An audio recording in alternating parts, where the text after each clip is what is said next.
Yesterday Liverpool beat Brentford 2-0, and in this video I'm going to speak about the game, Liverpool's improved control and why it resulted in a slightly subdued Anfield, and why I'm really worried about this Liverpool team in the long term. In Arne Slot's Anfield inauguration, he became the first Liverpool manager since Graham Souness to win their first two league games in charge of the club. Last November, Liverpool beat Brentford 3-0 at Anfield, but a closer look at the numbers really highlights the reason that Arne Slot is so obsessed with control. In this fixture last season, Brentford had an XG of 1.47 compared to an XG of 0.36 yesterday, and Liverpool's XG was also 0.71 higher than it was last season despite scoring a goal less. Liverpool also had a pass completion in this game of 92%, which is the highest that statistic has been in a game since the 04-05 season. So what's changed since Arne Slot has taken charge of this team? The most obvious thing is the overloads in central areas to snuff out the opposition advancements as early as possible when the ball is turned over. Liverpool no longer press with a wide front three and instead press in this narrow box, including the three front players and Dominic Szoboszlai, who converge together and squeeze the opposition when they try to play through the middle. Behind these four players is a double pivot, flanked by two fullbacks who play slightly more on the inside, and the idea here is essentially the same as higher up the pitch, to swarm the opposition in central areas and to force them wide if they cannot win the ball.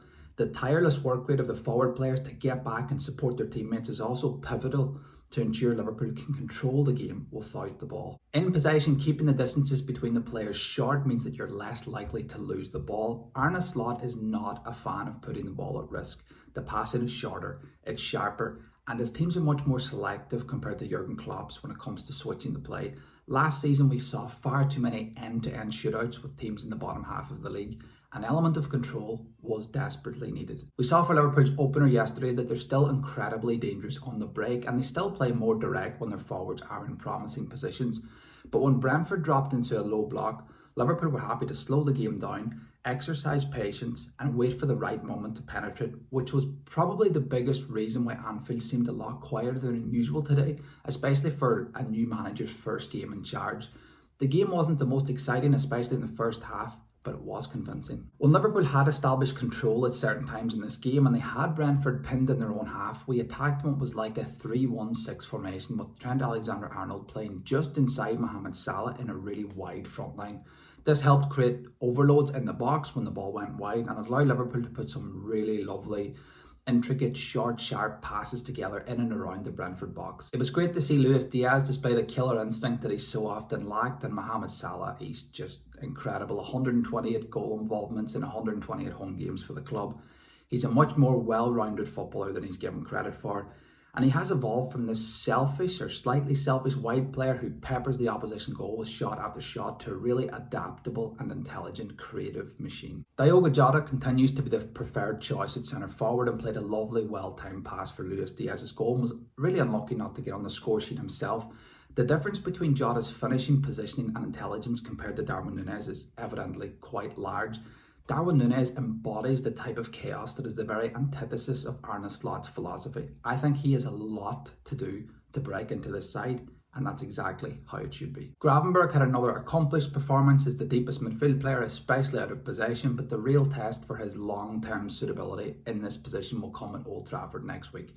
He did look a tad nervy on the ball at times in the first half, but he progressed as the game did. Szoboszlai, just like Gravenberch, was much better in the second half, but for all his technical ability, his best asset seems to be his Jordan Henderson-like running power.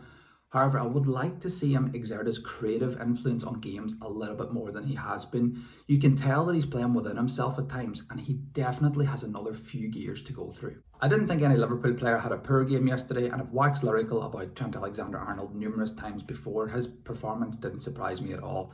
Ibrahim Konate, however, was outstanding. If he can stay fit and introduce a Van Dijk level of consistency to his performances, there wouldn't be many better central defenders out there. His recovery pace and how comfortable he is defending in wide areas alone makes him a much better option than Jarell Quansah. The last thing that I wanted to speak about in this video is why I'm concerned about this Liverpool team in the long term.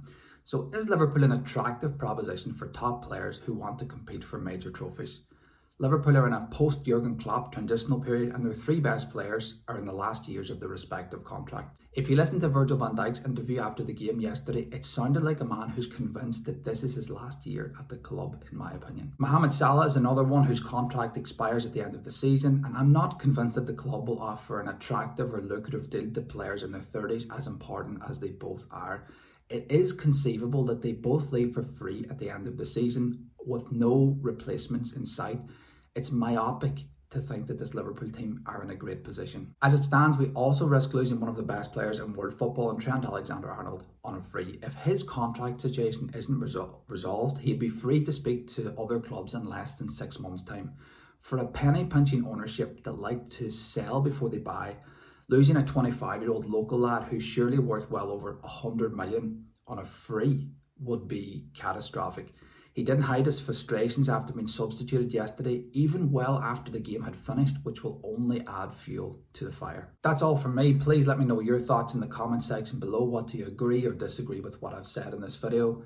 What did you think of Liverpool's performance yesterday? And are you also worried about this Liverpool team in the long term? Lastly, please give the video a like and click subscribe for more football related content just like this one. And thank you so much for watching.